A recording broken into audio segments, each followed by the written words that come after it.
Highest to lowest. Spike Lee, Denzel Washington, ASAP Rocky, a film, A Spike Lee joint. a Spike Lee joint. We saw it. Yep. You want to start? Or you No, want me to start? You don't want to I start. want you to start. All right. That's fine. I got no problems starting. Turning you up in my headphones. Turn me up. Turn me up. Turn me up. Hey, turn me up in the headphones. Turn me up in the headphones. All right. Highest to lowest was probably the worst Spike Lee movie I've ever seen. I'm gonna just straight up be honest here. I don't know why they loved it at the Cannes Film Festival. I don't know why they said ASAP Rocky matched Denzel Washington's energy, and I don't know why my ring light keeps falling. This is ridiculous. They said ASAP Rocky's energy or acting skills matched Denzel's. They lied. We were lied to for this film. And now I know why they released the trailer like 10 days before this movie came out. I don't think it was an accident anymore. I think it was on purpose. And I think I was right. I think that they were so confident about this film, about Denzel and Spike Lee getting back together, that they felt like, it's going to sell itself. It's fine. And we said that. We said that that was possible, and I doubled down on that. I think that's right. I think that's correct. And to the guy who was in our Instagram comments, I would love to see your review of this movie because you seemed very excited about the fact that trailers drop when they drop, and this movie is cool, and that's nice. I would love to see your review because this movie was not good. Now, I will say the cinematography was awesome. Lots of cool cinematography. The one thing I did not like about cinematography was they could not decide on which cameras they wanted to use. They couldn't decide if they wanted to use 4K cameras or GoPros or some old school effects. It was weird. Once Denzel went on the move, I don't know what they were doing. It was like, we're going to try a little bit of everything and see what works. It was weird. But besides that, the movie was beautifully shot. But this was not a good film. And I'm going to tell you something else. Instead of choosing ASAP Rocky for that role, they should have chose Joey Badass. Because Joey Badass can actually act and would have done a better job at this role. Not that ASAP Rocky was terrible. That actually was not the worst part of this film. ASAP Rocky did do a decent job. But Joey Badass would have done a better job. Joey Badass can actually act and probably would have gave y'all more critiques about this film to make it a better film. This ring light is rebellious, and I don't know what's going on. So you feel that ASAP Rocky wasn't super light skin? That's okay. Because the light is right on my face. ASAP Rocky was not the worst part of this film, no. He was not the worst part of the film, but you felt like his role should have been cast differently. I think if you had a veteran actor in there who could also play this type of role, i.e. Joey Badass, you would have had a better film and something that felt more natural and fluent. And we wouldn't have got a makeshift music video in the courthouse towards the end of the film. I think Joey Badass would have saw that in the script and been like, hey, maybe take this part out. Bless you. You're welcome. I don't know if Spike Lee would have given Joey Badass that type of control. I don't know if I believe it's okay. That. I'm just throwing stuff out there. These are my thoughts. And the last thing I'll say before I turn it over to you is I don't ever want to see Denzel and Spike Lee together again. Nah, don't say that. No, I don't. I can say what I want to say. You can say what you want to say. Just like but I'm telling you not to say it. Yeah, but I'm not going to listen to you or the people in the comments. I don't want to see them together again, and here's why. They gave us the classic, the Malcolm X film. Great film, a classic. And that gave us the expectation that this film would be along the same lines. I'm scared for whatever happens next. So I personally do not want to see them together again. Because I don't know what the hell's going to happen the third time. And I'm nervous. Oh, one last thing. PS. Who the hell chose the music for this film? This was one of the worst scores of all Spike Lee's movies, in my opinions. And let me just say one thing, because I know this is gonna get clipped up, and I know the people in the comments are gonna be like, "Oh, you're a hater, and you don't know film, and you don't like Spike Lee, and how could you say that about Denzel?" Listen, part of being someone who critiques things is being honest. Whoa, you ever heard of this thing called honesty? Wow, you mean not groupthink? Wow, are you crazy? You have to be crazy. Yes, I'm crazy. And let me tell you what else is crazy. I am a huge Denzel fan. And I am a Spike Lee fan. That doesn't mean that I don't use my brain and my eyes when I watch stuff. So if y'all don't like it, you can kiss my ass and watch a different podcast. Can You I can ask go. you a question? Yes. Were you just channeling Cosby? No. Okay. But if that's what happened, then that's fine too. Kind of sounded like that. So Now I want to play the Cosby. I didn't. I didn't. It wasn't. How do I say this? Because I too want to be honest. I did not find as many flaws in it as you did, but I also did not. I did not like the film as a full body of work. I did not like the film. I just felt like, okay, the two things that will always get me, and I say this all the time, is the cinematography. Well, maybe three things: the cinematography, the music, and the plot. So I like a well written story. You know, Which this was not. I just feel like there was a lot of disjointed moments in in the film, um, that made it weird. I also think if ASAP Rocky was such a focal point of the film, then he should have been there more. I honestly feel like by the time we got introduced to him, I kind of forgot that he was even like what truly got introduced to him, right? Because he's kind of he's a part of the film from the beginning. Once you see it, you understand what that means. But as far as him being on screen or him really having lines, it's very late in the movie. And to me that just said to me that anyone could have played that role. You didn't really need a- But that's why they anybody got of ASAP Rocky. right. You could have had anybody of any caliber really do what he did. I'm not saying that it doesn't take hard work or talent to do what he did. I'm not trying to diminish what he did do, but I just feel like the way he's woven into the story, it really could have been anybody. Um, I think it was anybody. Perhaps. I don't know that for sure, so but I perhaps think he was anybody. I can see that. But go ahead. I see what you mean. So there was that. I just felt like y'all really tried to hammer home that this was Denzel and ASAP, and then it really was Denzel and a little bit of ASAP. It was more Denzel and Jeffrey Wright, if you ask me, which is totally Right. fine by me because I love Jeffrey Wright, so I didn't have a problem with him being there. I was very confused watching the film, and I don't know if that was the intention, but I was like, wait, is Jeffrey Wright's character actually shady? Like, what is going on? They try to make us think that, but I was For very like 10 confused. seconds. There was a lot, yeah, there was a lot going on just in them trying to figure out the whole kidnapping situation. I'm just gonna say it. The movie's been out. Trying to figure out the kidnapping situation, it just was like it was weird. It was I don't know. It felt like a lot of pieces of it were like disjointed. That's the best way that I could describe it.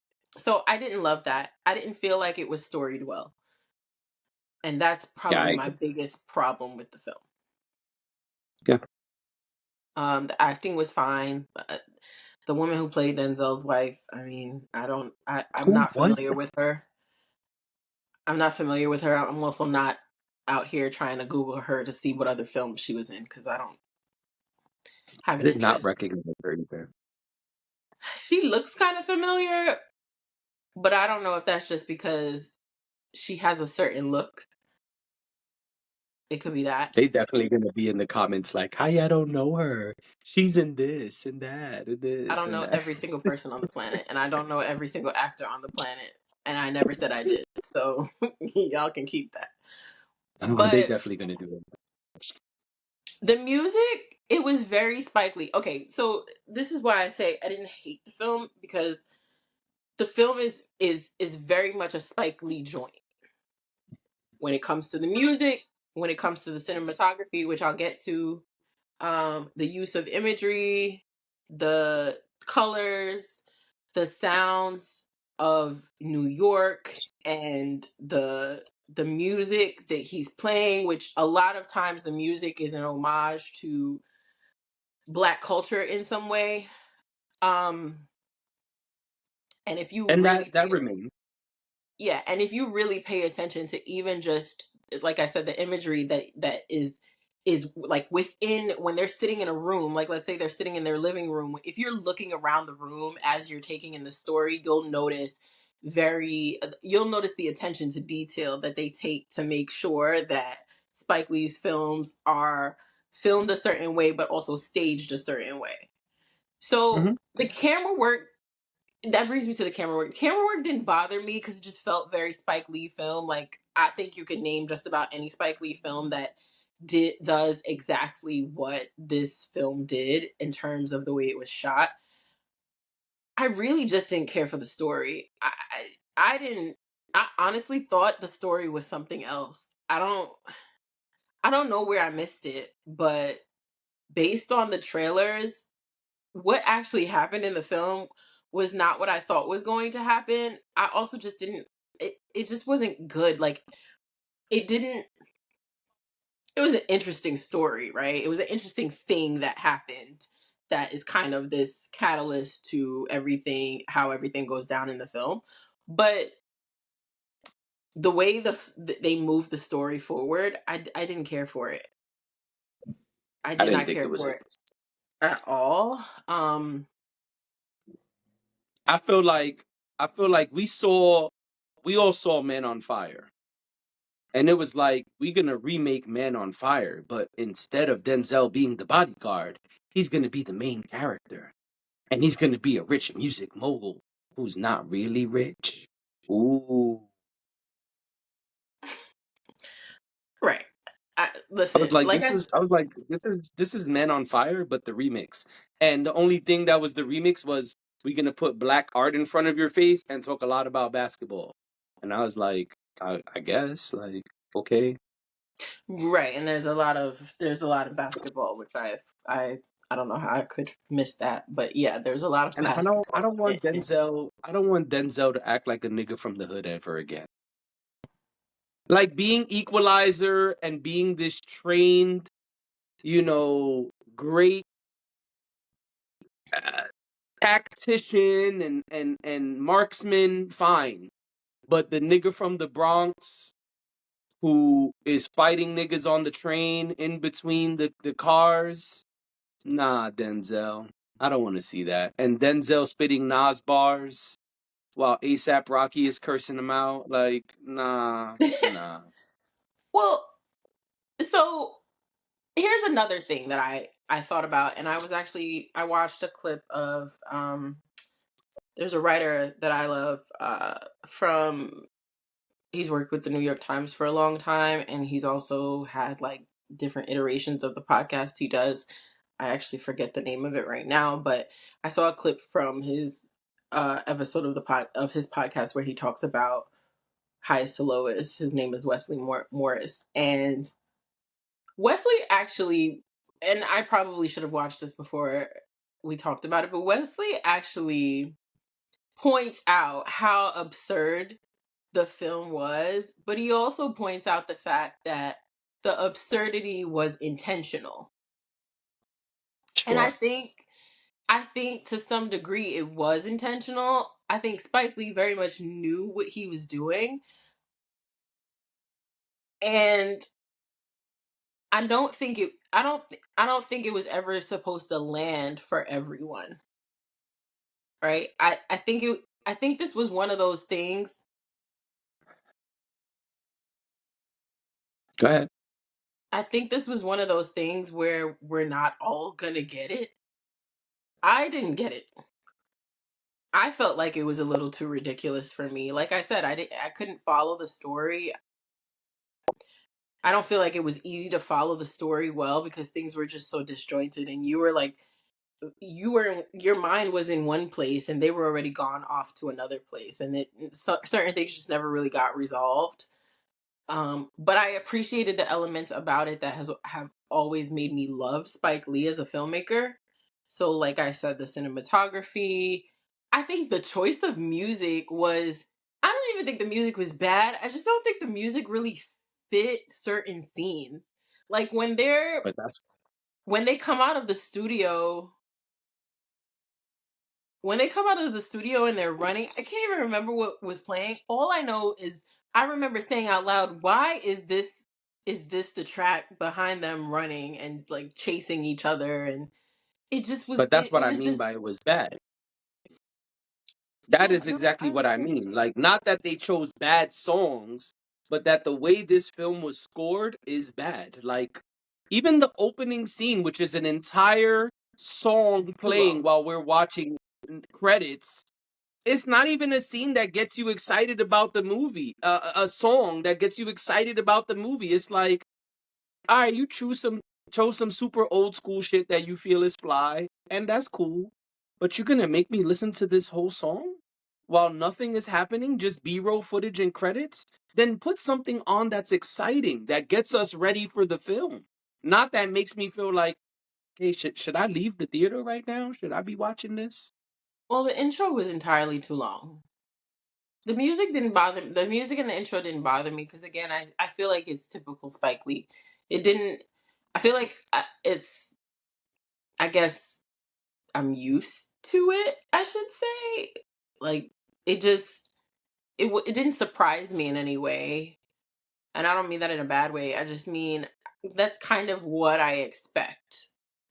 I just thought it was too long. And it was a lot of B-roll. It wasn't like it takes us forever to get to a scene that's actually the people in the film.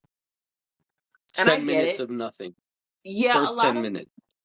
it was long. A lot of things start off where you're like seeing the cityscape or you're seeing like they're setting the scene, right? They're showing you where this is taking place. They're giving you some sort of context.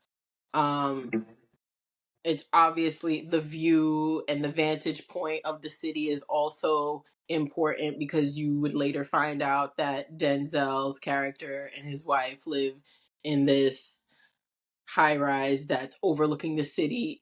Like so I it's like I get it, but I also didn't enjoy it. Yeah, same. So so I don't know. This was complicated for me because again, there are things that I liked about it, but there were I think the most important things missed. And I think that's where I struggled. I was like, okay, well, I could give you hella points for great cinematography, but if I can't follow the story or I think something's wrong with the story, then does it even matter that the cinematography was great? No. So that's my struggle with it. I know a lot of people will probably, like you said, come into our comments and say things like, oh, well, you don't understand, or maybe you're not old enough, or whatever. We are old enough, just so we're clear. Also, I've seen every single Spike Lee film there is. I Right. don't, he's someone that And probably every Denzel film there is. and probably every Denzel film there is. I hold I hold them to a very high regard, um, which is probably why I'm giving more grace than maybe I would give to someone else. But and I understand my bias, but yeah, it was a miss for me. It's not something. There are so many Spike Lee films that I would go back to in a heartbeat, just very easily, without Right. question. This is not one of them. I think this wanted to I'm be never watching it something. again. I think this wanted to be something that it didn't become. And I am glad that people watched it. I'm glad that people went out to the theaters, and because Spike Lee is still very talented, and I want that for him. I want that for Denzel. I want them to make films that people want to see. But it could have been a lot better. I'm very glad that I watched this in the comfort of my own home and not in the theaters, because I probably would have walked out mid movie. That's how bad you thought it was? Bad enough for you to walk out in the middle of the movie? You didn't even walk out. What was the movie you Yes. told us about recently? You didn't walk out of that one. Which movie was I don't that? know, but I probably would have walked out because this dragged. This was both boring and not well written at the same time. Like, at least be one or the other. Like, at least if you're gonna make a not good movie, make it an hour and 28 minutes. Like, make it quick. So we Yeah, could say, man, that was bad, but at least it was fast. No, this was not fast. it was pretty long. But I think, Why? films these days are that long because films these days are that long. So you're rarely finding filmmakers say, okay, let's cut it down. They're not really doing that because everybody's already watching the 2-hour movies. But I mean, good luck to Suppose. everyone on their future endeavors.